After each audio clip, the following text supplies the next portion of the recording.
Thank you so much for being here this evening. Rupert, I'd like to start with a question for you, which is about your theory of morphic resonance.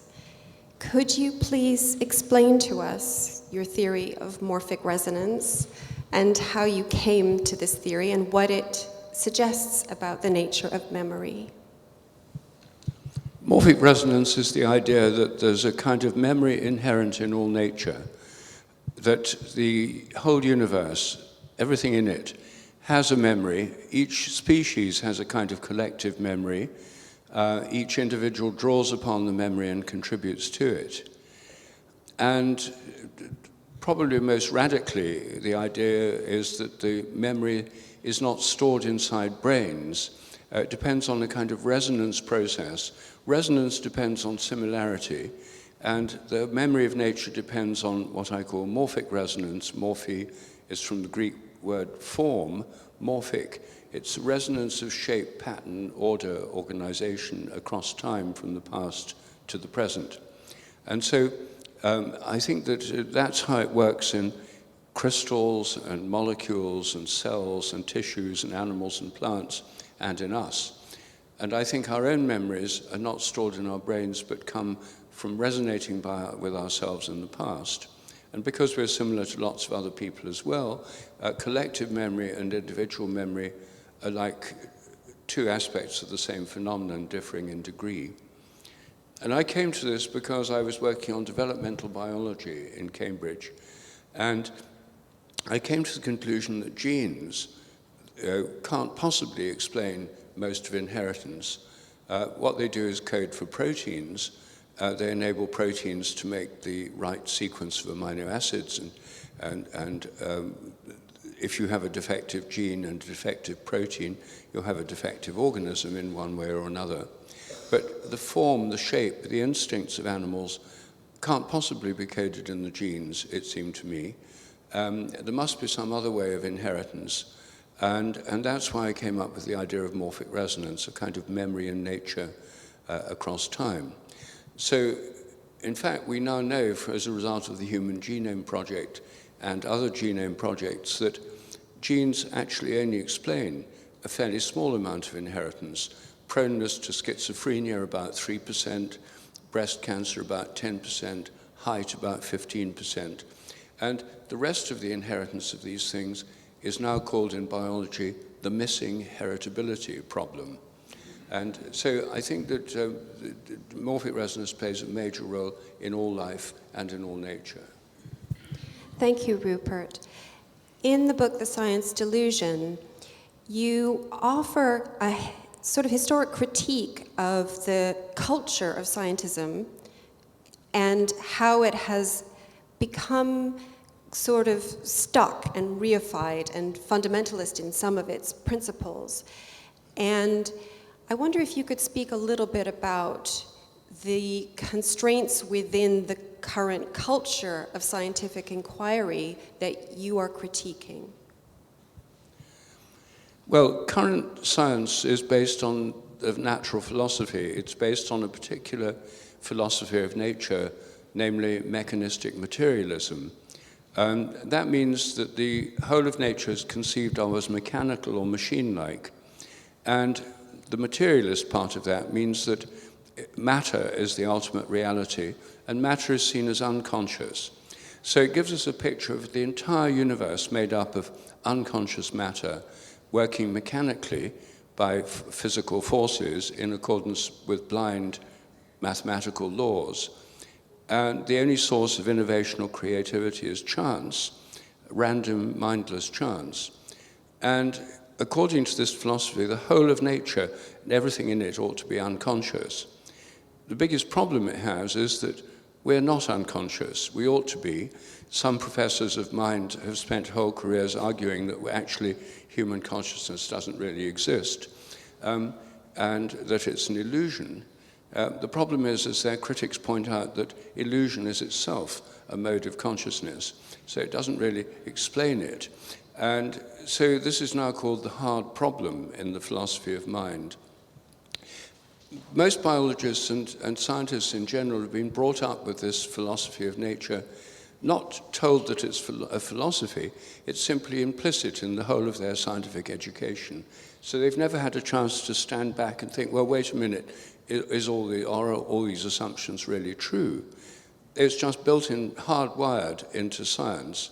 And so they take it for granted that all these things are true, without question.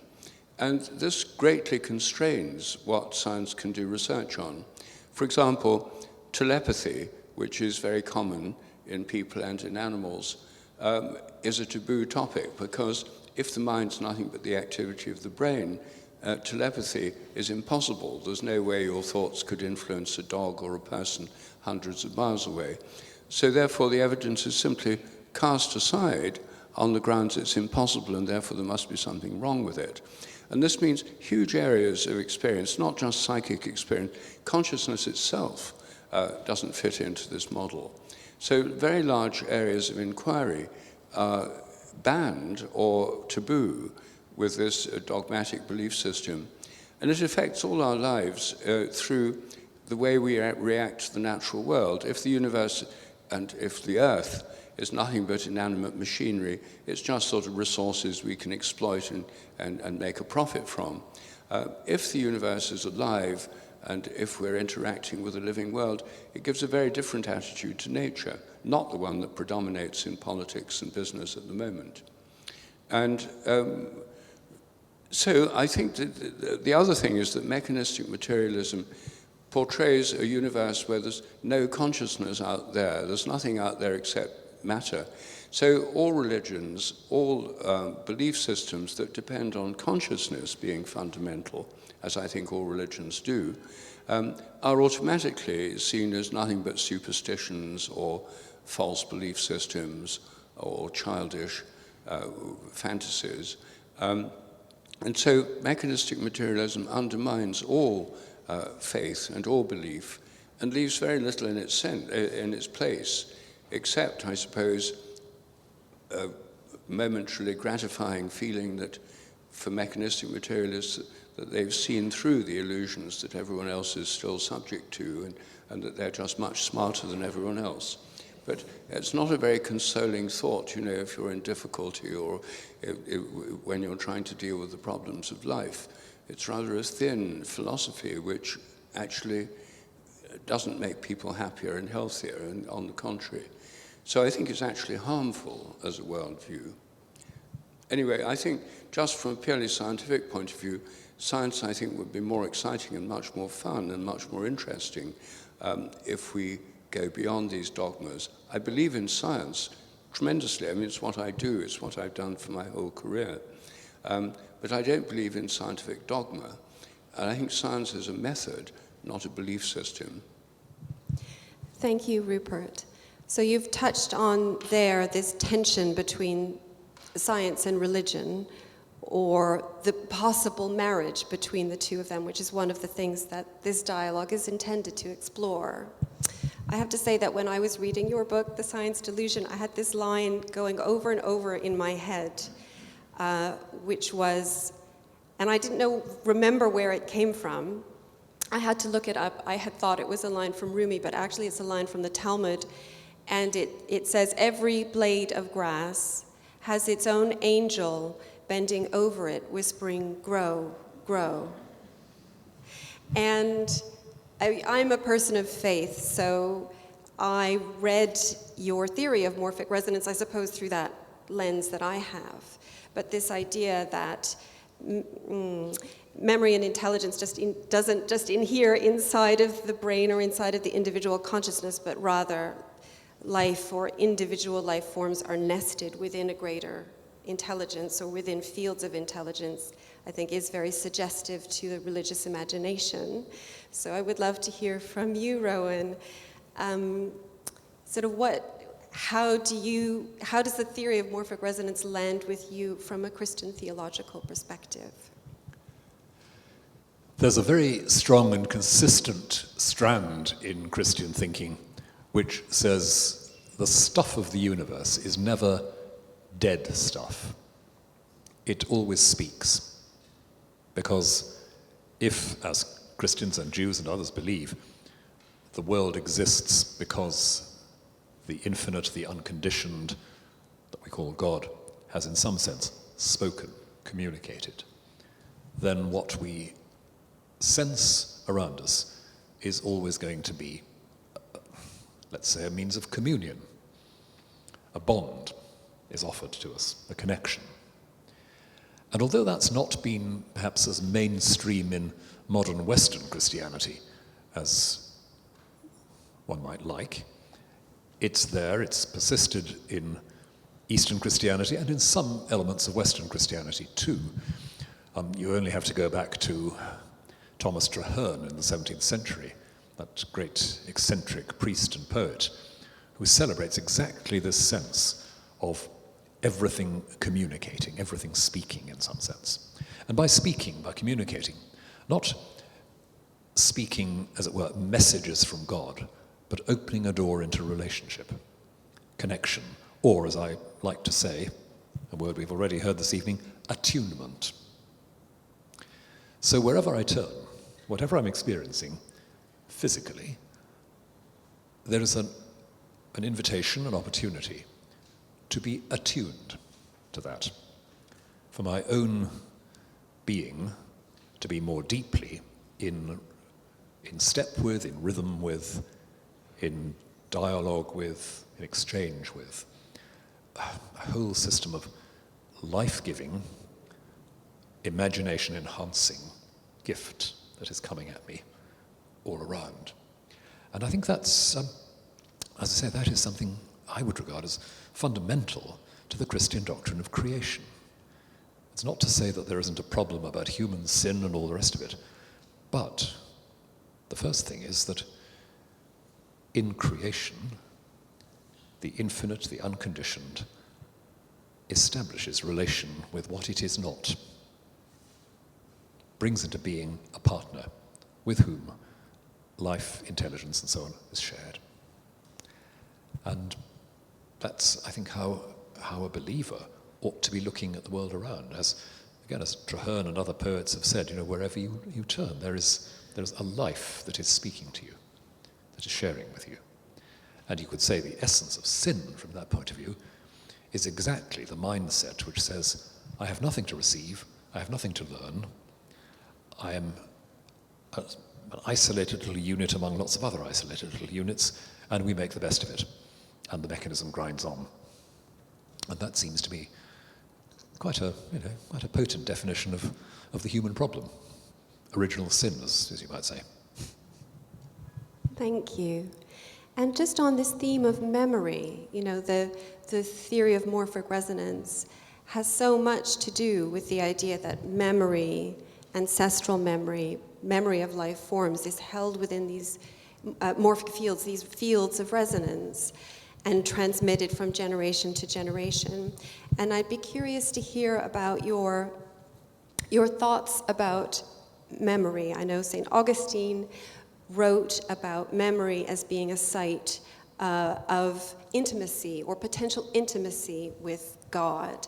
And C.S. Lewis, I know you've written about C.S. Lewis as well quite a lot, and he also talks in Surprised by Joy, for example, about the distinction between the representation of a thing. He's also so in love with language as you are, and the thing itself, and that somehow in the tension between those two things, in the space between those two things, in the experience of remembering something through representation, that this is where he also experienced revelation. So I'd be curious to hear what your thoughts are on memory. Well, thank you for mentioning St. Augustine. No event is complete without quotes from St. Augustine, in my view.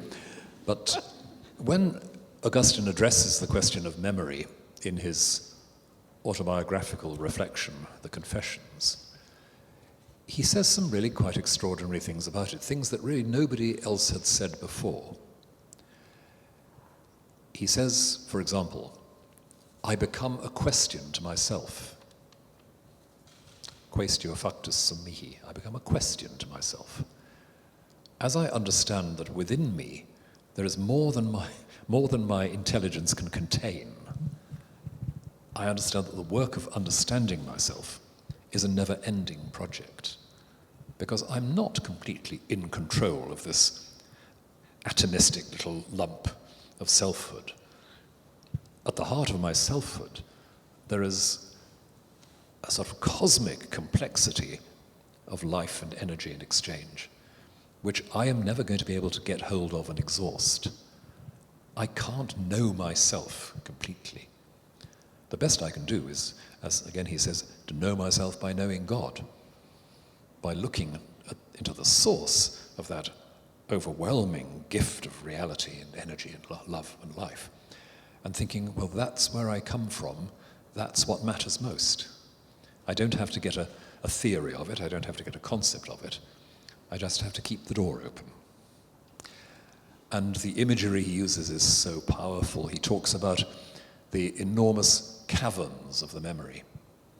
Long before Freud was talking about the unexplored depths of subconscious, Augustine was talking about the utterly unknown dimensions of who I am. And it's not just Augustine.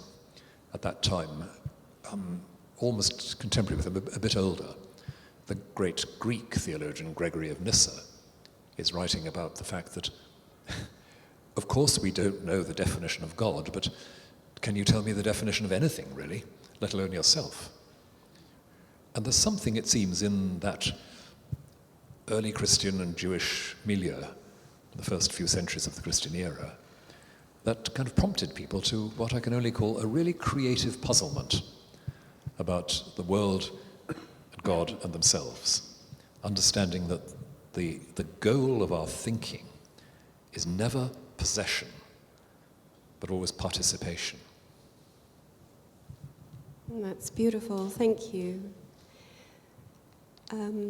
Rupert, I'd love to ask you about your work with UK Pilgrimage Trust. The UK Pilgrimage Trust. Yes, and about the relationship between memory and landscape and holy places. Well, I'm a patron of the British Pilgrimage Trust, which has been running for about 10 years. And what it's doing is reopening ancient footpath pilgrimage routes in Britain to holy places and developing new routes. Some of the old pilgrimage routes have turned into roads, and no one wants to walk along a road on a pilgrimage. So we've found paths. Luckily, as everyone knows here, we have this marvelous network of footpaths in Britain. And so many of the pilgrimage routes today go along footpaths. And there are long-distance routes. The iconic route is the old way to Canterbury from Winchester or Southampton. There are shorter ones, 3- or 4-day ones, like from Melrose in Scotland to Lindisfarne. And there are several, and there are now one-day pilgrimage routes to all British cathedrals, and which you can do in 5 or 6 miles, just in one day. And the point about pilgrimage is that it's a journey through the landscape to a holy place. And these holy places have a history and indeed a kind of memory, because many people have gone there over the centuries. They've had experiences there, often of inspiration, of prayer, connection. And so when you go to one of these holy places, I think you tune in by morphic resonance to those who've been there before. I don't think the memory is actually etched into the stones any more than I think it's etched into our brains. I think it's a resonance with what's happened there before. And the same is true of walking through the landscape. The landscape in Britain, there's none of it, except perhaps for wild seashores, is totally pristine. All of it's been farmed and interacted with by people over thousands of years. And so when you're going through the landscape, you're going through a landscape that people have been interacting with and appreciating and living from for a very long time. And there are many places along the route, like holy wells, ancient trees, and so on, that connect one with people who've been there before. So one of the advantages of pilgrimage, I think, is that it connects us with nature, with the land, with the memory of those who've lived there before, and with holy places, which are places which by being holy, are usually connecting heaven and earth. That's why in all cultures, many holy places have a strong vertical element. Obelisks in Egypt, minarets, towers, spires. Hindu temples have a kind of flagpost type structure in front of the shrine. I think these vertical structures literally connect heaven and earth because they attract lightning.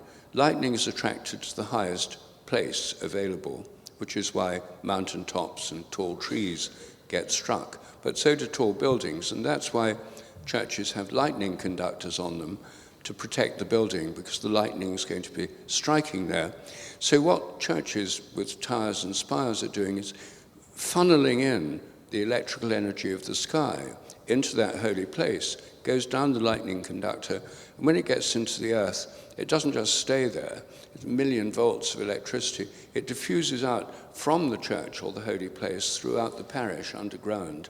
So they're literally connecting heaven and earth. They have this memory of all those who've been there before. And so I think these pilgrimage routes and going to holy places can have a very powerful effect on us in connecting us to place, to history, to our heritage, and to those who've worshipped there before. And churches are also dedicated to, usually have patron saints, or they're dedicated to Christ or the Holy Trinity. They also connect us to the dedication and the saint. In this case, where we are now, Saint Ethelberga, who's been the protectress of this place for 800 years. So I think that's why pilgrimage is so important and why it relates to memory. Thank you so much. I have a question which touches on some of what you've spoken about, which is about how peoples over time relate to ancestral memory and what memory means to different cultures over time, which I think has changed. So I think, so in pre-literate cultures, for example, the work of protecting and storing and transmitting shared cultural memory was a very, very important work because it couldn't be objectified and put into a text. And so archaeologists tell us that about the many mnemonic memory devices that are discovered, that ritual and storytelling and pilgrimage could also be, amongst other things, a method for storing the knowledge system of a civilization. And so there would have been a very particular cultural and personal relationship with memory that was very conscious, which shifted, in literate cultures where we can write down and objectify our knowledge system. We can put memory outside of ourselves. And I have this question because I feel like we're in a time of such seismic change. We're in the middle of the digital age. We're maybe still only in the dawn of the digital age. And soon, who knows what we will be able to upload and store in our digital devices, or where AI will go in the future. So I sort of want to offer that to you as something that I'm kind of wrestling with. Where is our collective cultural relationship to shared memory going in the future?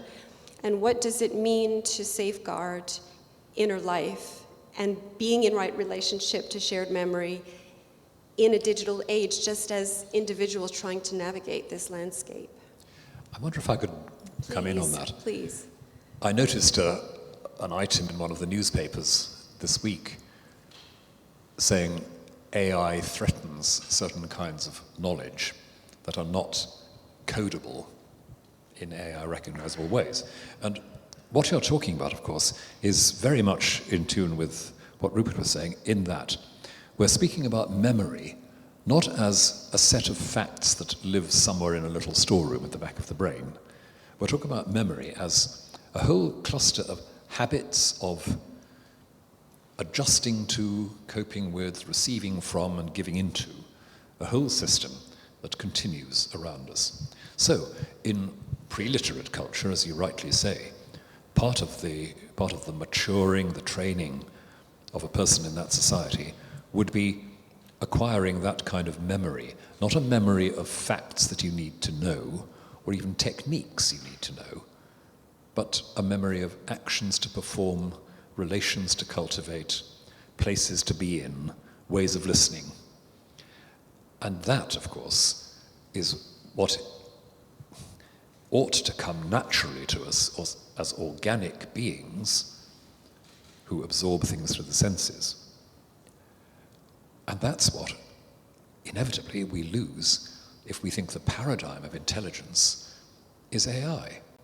That is, reduced, codified data that can be collected, processed, and transferred with no relationality at all and no physicality at all.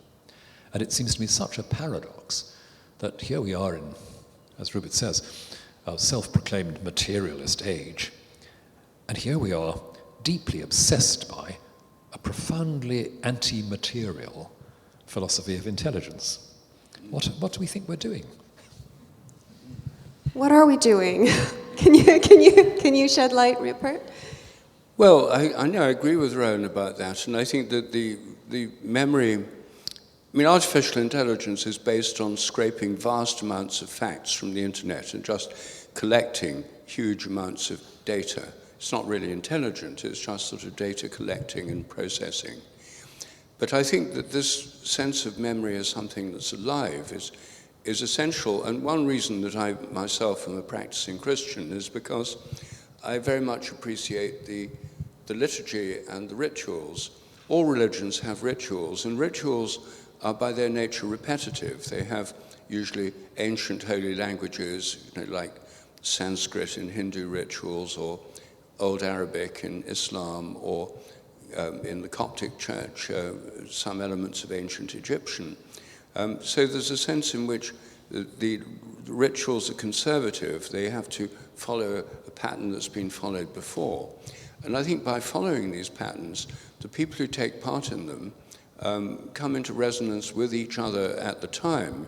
If you're singing and chanting together, you're literally resonating together. Your bodies are vibrating, you're taking a breath at the same time if you're singing a hymn at the end of each line, and so on. But you're also coming into resonance with all those who carried out the ritual before. So there's a connection not only with others in the present, but with all those who've done the ritual right back to the first time it was done. And many rituals are rituals of remembrance, like the Jewish Passover or the Christian Holy Communion. And these rituals of remembrance are explicitly about connection through time. So they're not just about remembering facts, they're about actually participating, a word that Rowan has used quite a lot, actually being part of something that connects you. And most spiritual practices are about being more connected, both with that which transcends our lives and with each other and with those who've followed the path before, and, as I was just saying, in the case of pilgrimages, to holy places. So I think all of these involve actually participating in memory. And one further point is that in most cultures it's taken for granted that our lives are shaped by those of our ancestors, those who've gone before us. And we relate to them through, again, in most cultures, there are ways of connecting with them. Traditional Chinese households have ancestral shrines, so do Japanese households. We have ceremonies like the Day of the Dead, All Souls Day, November the 2nd, which I think is a very important festival or celebration, where we remember those who died and the ancestors, those who've gone before. And All Saints Day, when we remember those who've inspired and helped us in previous generations. And so this connection with the ancestors seems to me very important as well. And in many cultures, Japanese, Chinese, African, and so on, it's taken for granted. Whereas in our culture, it's got reduced to the barest minimum, maybe a few family snaps on the mantelpiece, if that. But I think that this sense of our connection with those who've gone before is very important for just our sense of who we are, because memory, we all inherit a whole culture. None of us invented the English language. We inherit culture. And we also inherit the more detailed and specific culture of our families. This comes out in, and can be a problem, It comes out in the way families behave now. My wife, Jill Peirce, does family constellation therapy, where people, which unveils the family patterns which are shaping people's lives, often without them being aware of it, based on what's happened in previous generations. So this is not just a theoretical idea, it's something that actually affects our lives whether we like it or not.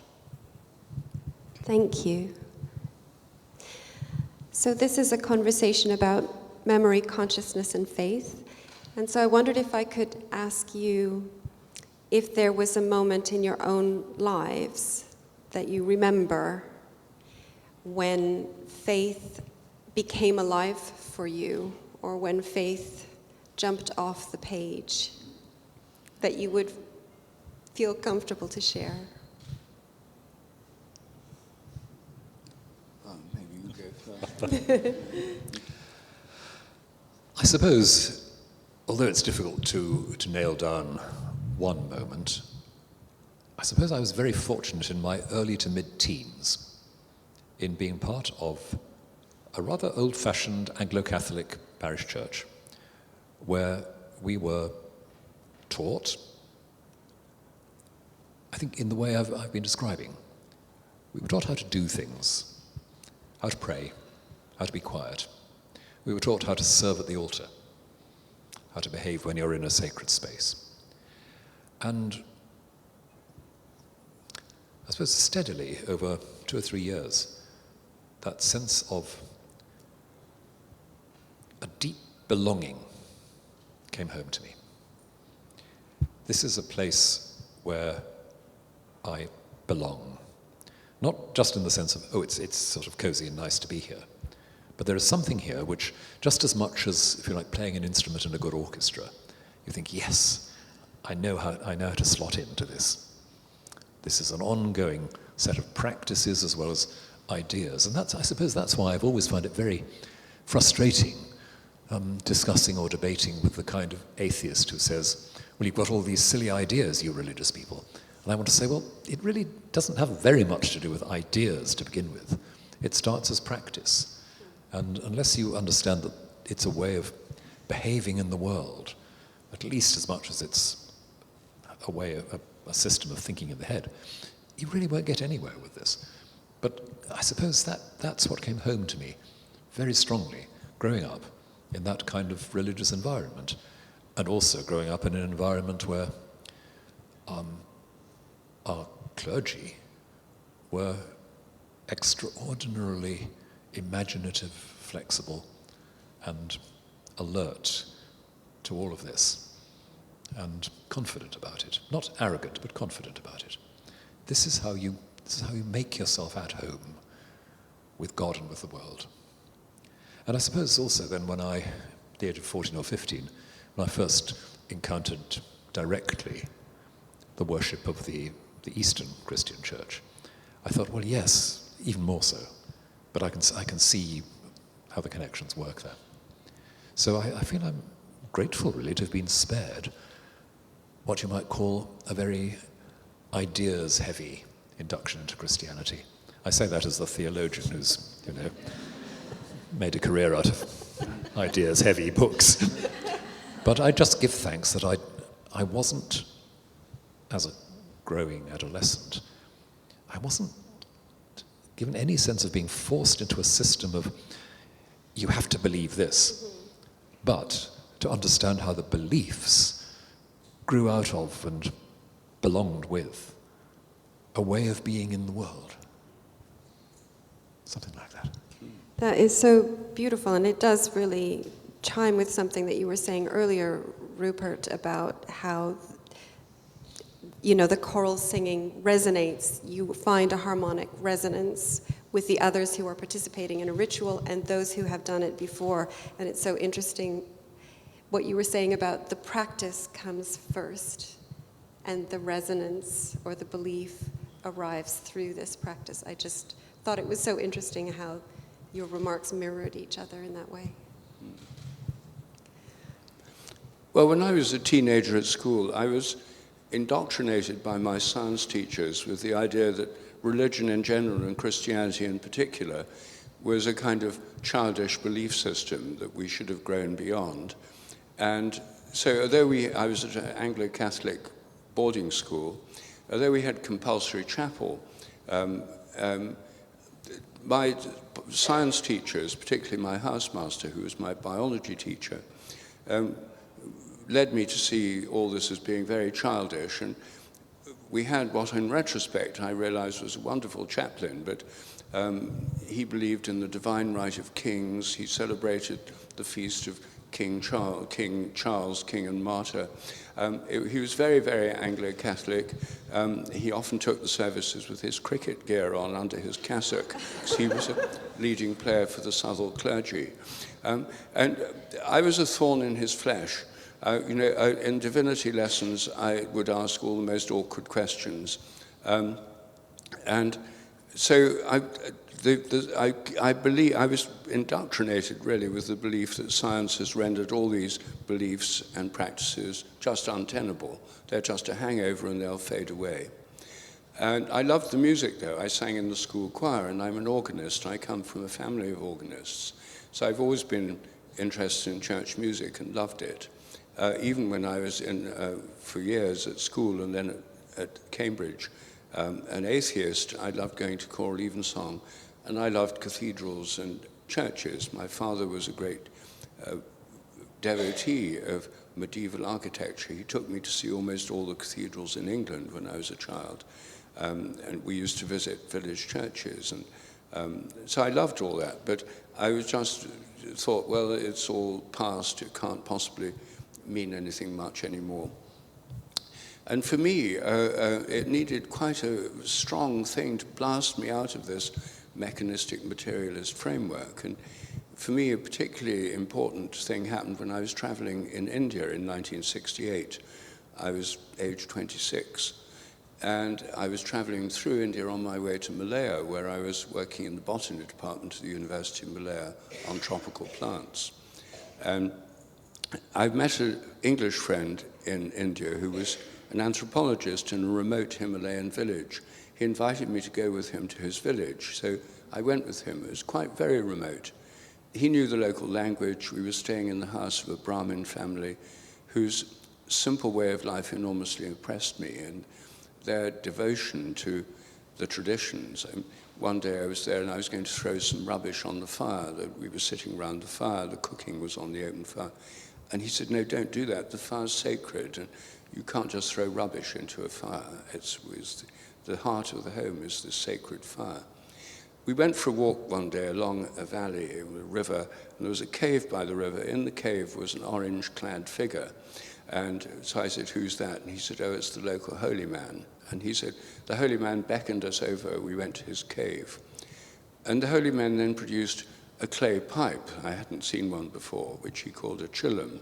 And he said, I'm smoking Shiva's holy plant. Would you like to try some?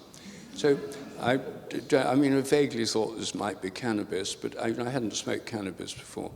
And so he handed it to me with a little cloth. You put a rag around the bottom and told me how to do this. And I took this, and it was incredibly powerful cannabis. And I was, my mind was opened and changed. And I went out of the cave and stood on the grass, and there were the Himalayas with snow-capped peaks. And I had this tremendous sense of the presence of God. I was just in a world that was totally different. I felt that there was a presence of consciousness pervading everything that was benign, friendly. I was part of something vastly greater than myself.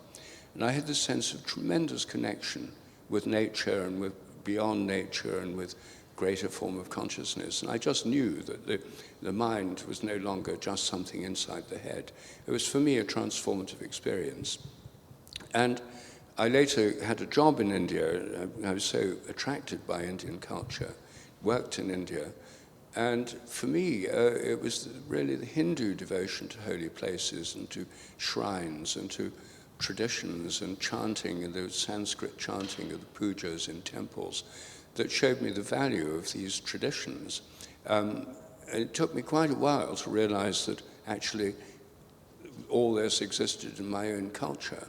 I was actually not confirmed till I was 34 in the Church of South India. And I then discovered a wonderful British Benedictine monk called Father Bede Griffiths living in an ashram in South India. I spent 2 years there.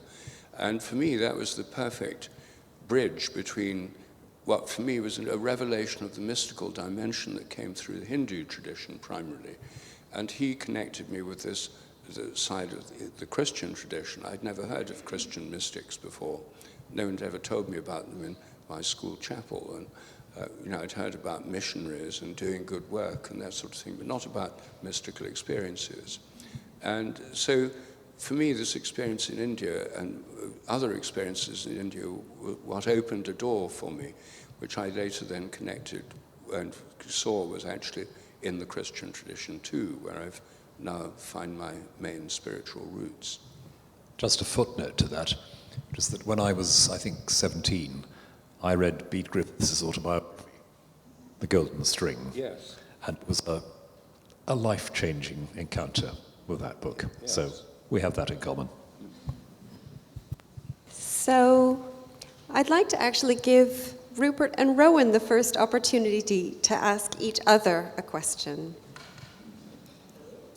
Right, Rowan, well, this may be a kind of technical, theological question, but I can't think of a better person to ask it.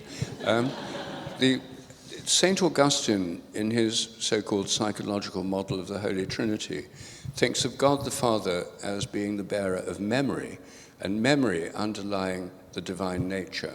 And also, of course, in the Bible, both the Old Testament and New, God is thought of as having a memory. He remembers his covenant with the people of Israel.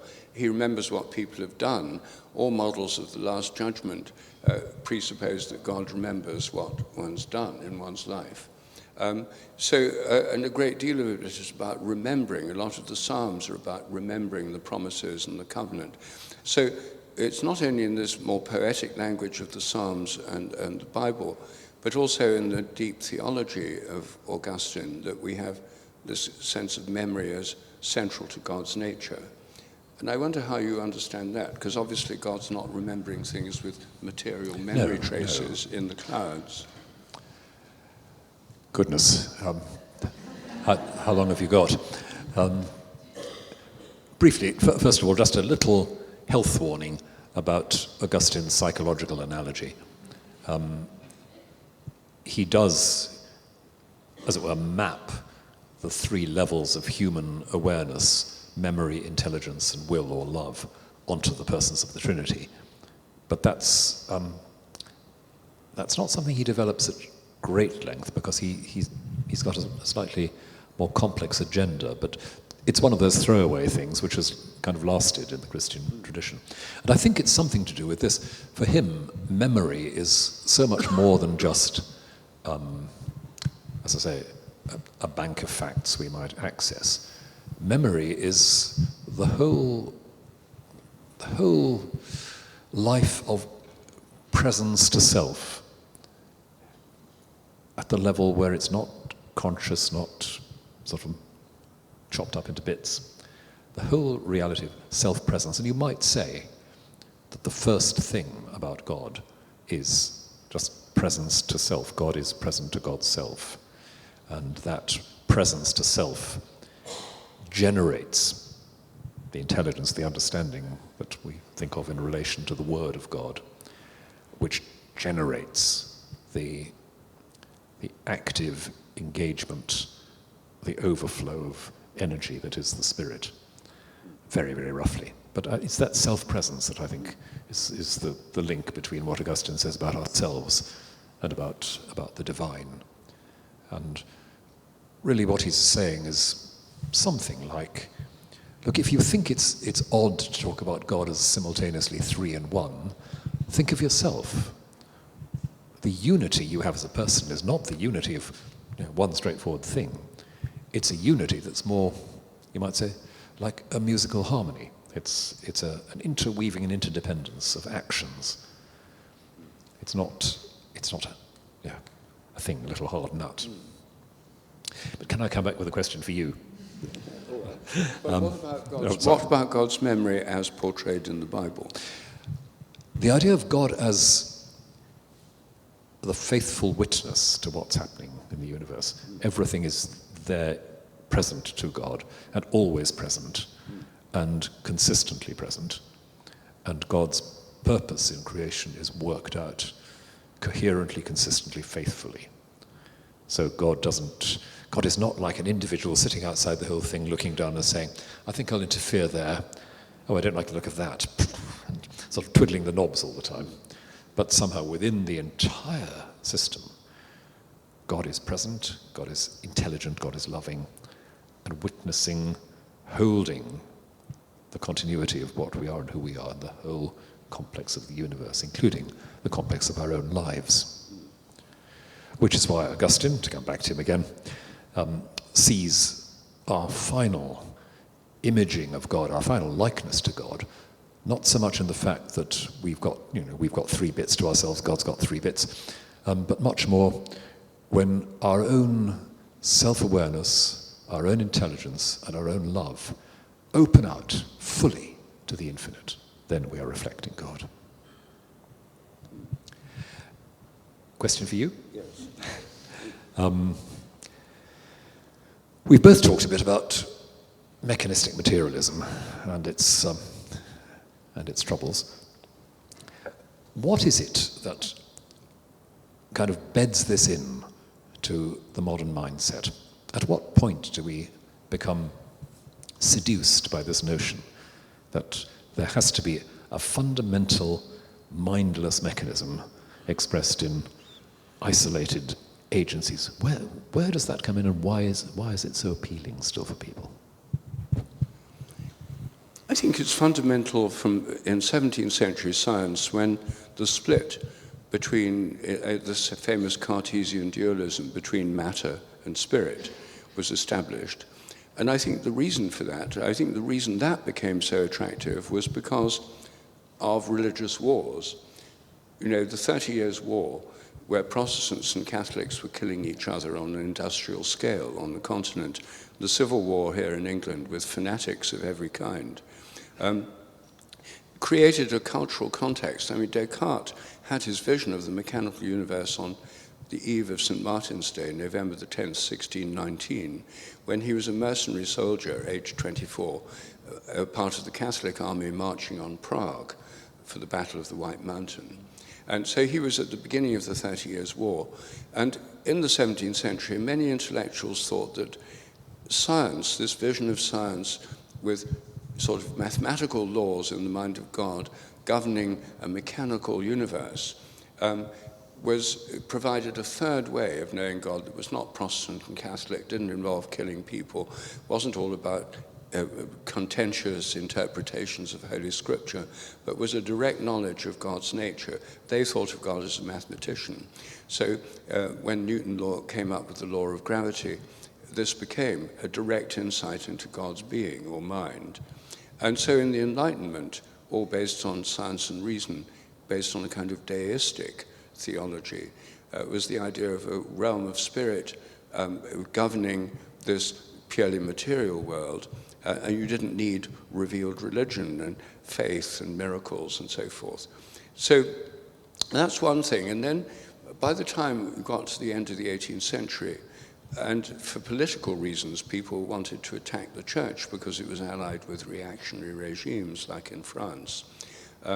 Then this great anti-Christian polemic became so important, like in the Reign of Terror, when they had just executed huge numbers of priests, bishops, and monks, and so on, while proclaiming the age of reason.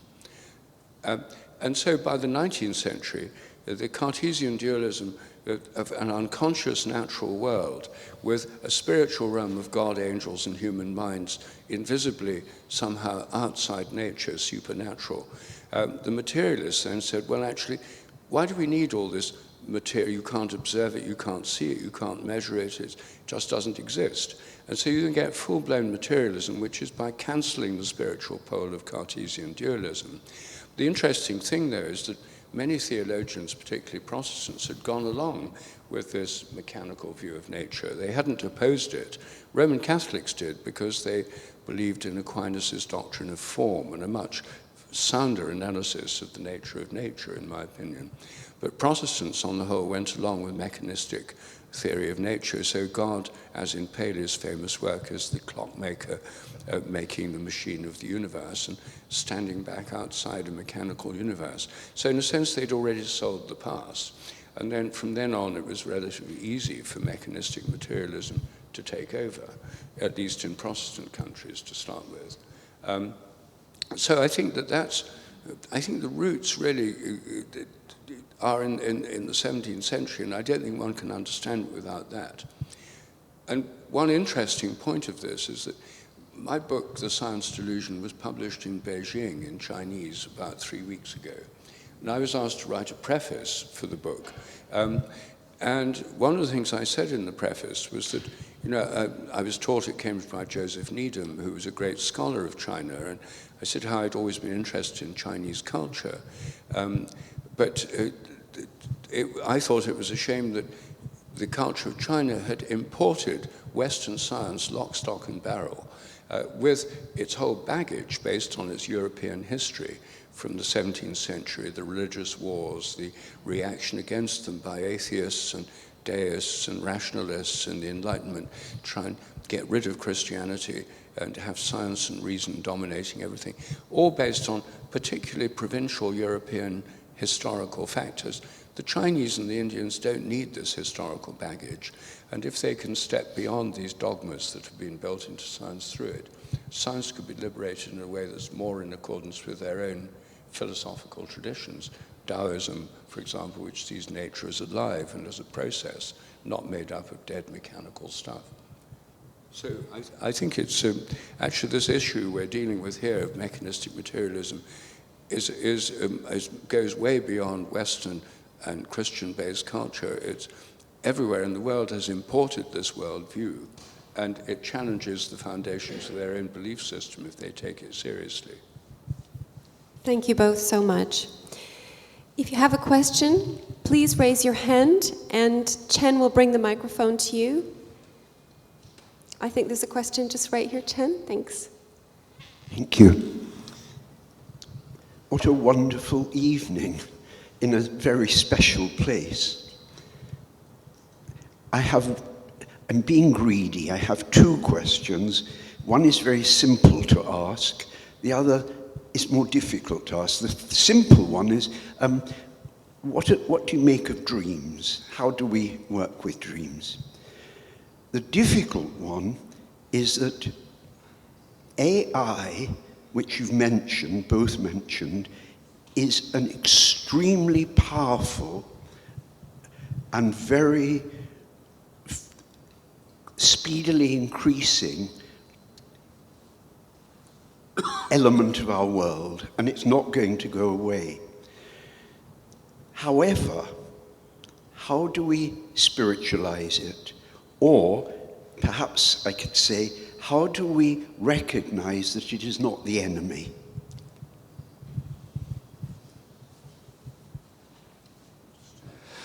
Just a word on that latter point. AI is a good example, I think, of what we sometimes say of other things, a good servant and a bad master. And I think here, of course, of the work of Ian McGilchrist, the master and his emissary, talking about the different functions of the different hemispheres of the brain and so forth, and how we're in a culture now where the sort of granular problem-solving side of our minds is vastly inflated and prized at the expense of the intuitive and the synoptic and the connecting. And AI, you might say, is the, you can't call it incarnation or even embodiment, but is the crystallizing of that kind of mindset. Now, I absolutely agree. It's futile and rather silly to say, oh, well, there's the enemy, and we must therefore flick all the switches, if that were possible, which it isn't. But if we're going to, let's say, we're going to humanize the use of artificial intelligence, we need an enormous cultural investment, educational investment, in those other dimensions of human knowing and human learning and so forth, which I don't see enough of. Again and again, people will say, in effect, oh, here's a complicated human problem, AI will solve it. And that means that gradually there's a sort of seepage of reductionist approaches to our issues, our problems, franchising our own thinking, our own intuiting, our own empathy to entirely mechanical processes, which, as Rupert said, are simply just vastly sophisticated data processing operations. Somebody else has got the data, it's fed in, and the machine does what machines do. Fine, solves lots of problems very quickly and very efficiently. But what about those issues which are just not open to that kind of solution? So, it's a cultural problem, it's an educational problem, and whenever I have the chance, I whinge about our educational system and the way it continues to be, I think, hypnotized by a lot of this. Dreams, I'll leave to Rupert, I think. Oh, well. But well, I think dreams, they're obviously conscious experiences. They show that our minds are self-luminous. You know, when we experience a dream, we're in a space that we can move around in. We have another body in our dreams, our dream body. And it's, at least implicitly, you know, when I dream, I'm moving around, I'm talking to people, I'm walking, I'm running, sometimes flying. So I have a body in my dreams which is different from the body that's asleep in bed. And I'm in a space which is a spatial, it's got rooms and views and nature and trees and things. And so it's spatial and it's illuminated. So there's a light in the mind. There's a light within our minds which is operating in our dreams. All these things I think are very interesting to reflect upon. I mean, they're immediate experiences for almost everybody. Animals dream as well, so it's not, we don't know what they're dreaming, except when dogs are dreaming, you can sometimes tell they're chasing something in their dream. But so it's not a particularly human thing, it's a thing about minds. And I myself find dreams very helpful in thinking about the nature of other altered states of consciousness. I think psychedelic visions and experiences are similar to dreams, of a similar nature to dreams. They're just sort of clearer and more vivid, and they're entered from a waking state usually. And personally, I find dreams very helpful for thinking about what happens when we die. Briefly, I think when we die, we can go on dreaming, but we can't any longer wake up because our bodies are dead. And so I think we're trapped in a kind of dream state after we're dead, which would depend entirely on the kind of person we are, what our faith is, what our beliefs are, what our memories are, what our fears are. And I find that dreams, therefore, are very helpful because they give us, if we think about them, a way of expanding our understanding of mind and consciousness way beyond just waking life. And also thinking about forms of consciousness that aren't necessarily related to our physical body and our brains. I mean, of course, materialists would say, well, dreams are simply produced by disordered activity in the brain when you're sleeping, and there are certainly changes in brain rhythm when you're dreaming. But that doesn't prove all the dreams are nothing but the brain any more than your ordinary conscious experience is nothing but the brain. So I think we travel beyond ourselves and beyond our bodies and our dreams, and may continue to do so after we're dead. Thank you. Another question? Chen, we've got one from the live stream here at the front. Hello.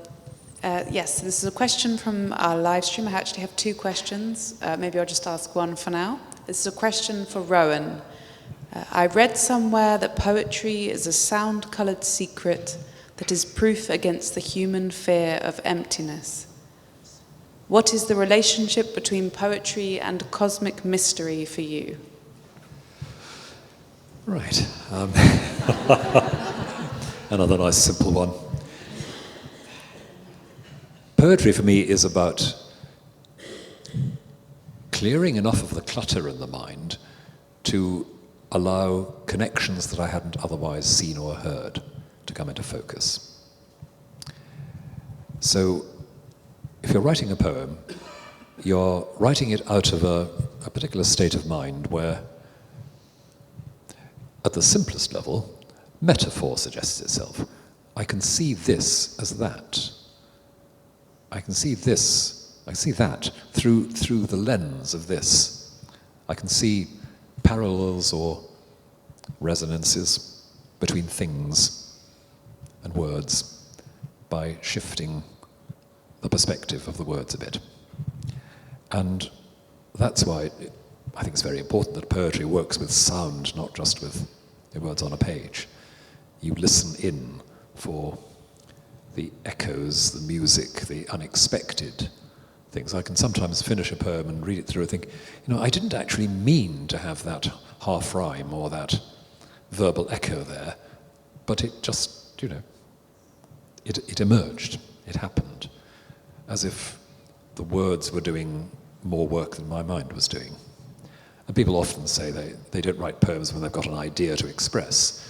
They write poems to find out what they think. And they can be surprised. Oh, you say, I didn't know I knew that. I didn't know I'd seen that. And to me, the surprisingness of poetry is one of the things that does, for me, connect with a contemplative, connective view of reality. One of the things which we really don't have to do, but we do. As if we sense a real hunger to explore the connections that we're part of. I should add, I had a very interesting conversation with Richard Dawkins about this, no less, about 4 weeks ago, trying to get clarity about what he thought about these apparently unnecessary aspects of our human life, the things that don't immediately have evolutionary advantage. What's the evolutionary advantage of poetry? A bit difficult, yet people do it all over the place. Did he have an answer to that question? Is there any evolutionary value to poetry? Did you make him answer yes or no? I tried. I think he's genuinely struggling with it because he's a person who appreciates beauty in words and in music very deeply. And one of the things we can talk about very happily is our shared admiration for Bach. But, well, let me be honest, I think I've got a better theory than he has about Bach. Thank you. Another question? I think there was one right at the back. Great, thank you. Hi, I'm just trying to order my thoughts and understanding of morphic resonance. Does it mean that things will change or things can't change? And what purpose does it serve in the end? You're talking about morphic resonance. Morphic resonance is a principle of habit. It means that once things start happening, the more they're repeated, the more they're likely to happen again. So, in terms of the regularities of nature, this means that once a species has got going, it will tend to continue in much the same way. And most species last for millions of years without changing. Most molecules and atoms remain much the same for millions, even billions of years. So morphic resonance is about habit. It doesn't itself give rise to evolution or creativity. Some creative acts involve combining existing habits in new combinations. But we can only understand the evolutionary process, I think, through an interaction between creativity and habit. If you only had habit, basically everything would run in deep grooves of habit, nothing much would change. If you only had creativity, you'd have a kind of dazzling display of novelty and nothing would ever stabilize. And so I think what the evolutionary process in nature and in human life involves is this interaction of habit and creativity. Creativity is very prolific. No one really knows where it comes from. Lots of people have lots of ideas. There are new patents filed every week. There are new books, new novels, new tunes, all sorts of things, new inventions. Most of them aren't very successful. Most of them just fade away. You never hear of them again. A few of them work really well and get repeated frequently and become part of the culture and so on. And I think the whole of nature is like that. Most mutations in plants and animals, most new forms that appear, are harmful and are extinguished by natural selection. A few things are beneficial and survive. And so I think there's an interplay between creativity and natural selection and habit in the evolutionary process. Now, where the creativity comes from is an open question. And you could say, if you're a materialist, it's all just chance. You could say it comes from minds within nature that have a creative capacity. The mind of Gaia, the earth, may shape what happens in the earth. The mind of the sun or the solar system may shape the history of the earth and what happens here. An ecosystem may affect the development of new forms of animals and plants within it. So you could have a kind of top-down theory. You could have a welling up from below theory of creativity. You can have a theory that ultimately it all depends on divine creativity refracted through nature and immanent within nature. But that's not a scientific question, it's more a metaphysical or philosophical question. What you can do scientifically is study habits and how they develop. So morphic resonance only covers that aspect of nature and of human nature. Thank you. I think we have time for one more question. I think, Chen, there's one. I don't know. Have you got one in your sights? Way at the back. I think there's one right at the back.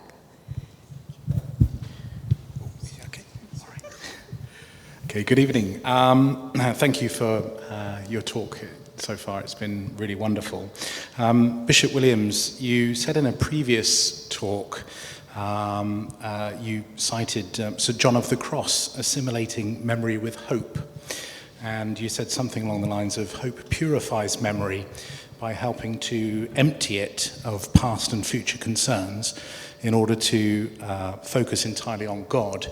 What that made me think was that how do things like truth and absolute morality convey themselves in morphic resonance if morphic resonance is an accretive process which presumably would create a sort of cacophony of resonances? How do these absolutes transmit themselves through time? And I guess that's a question for either one of you, really. But thank you. Thank you.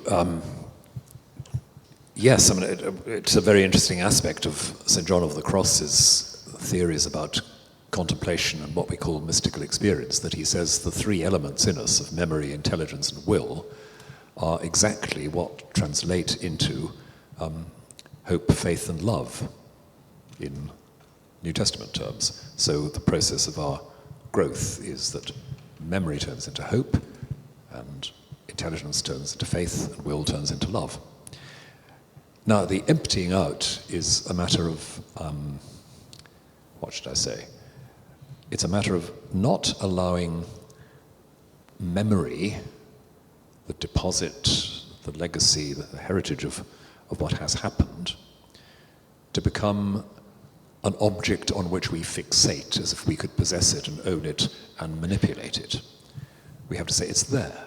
We live with it. Now we step back and we look forward.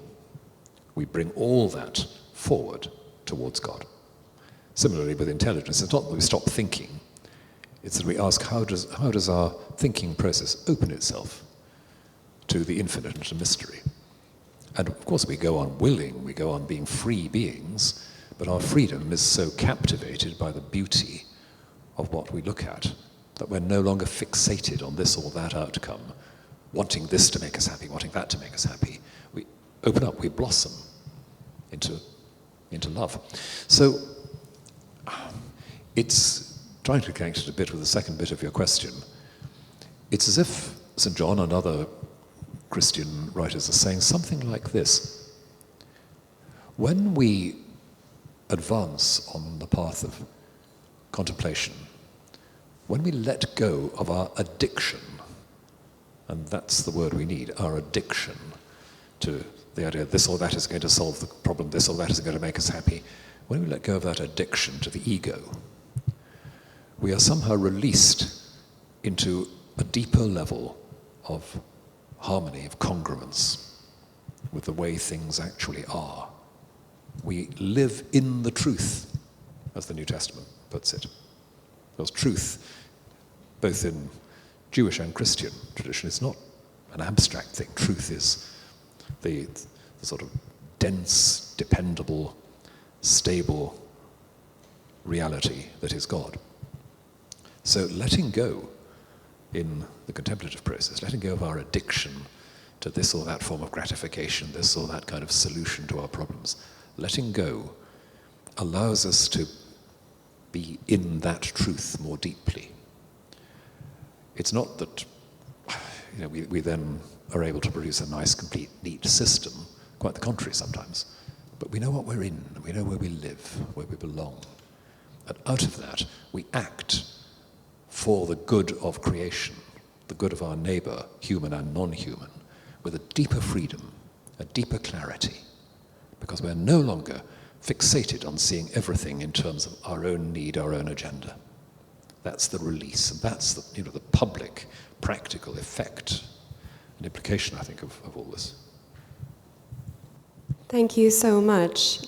And thank you for bringing in those words, congruence and harmony.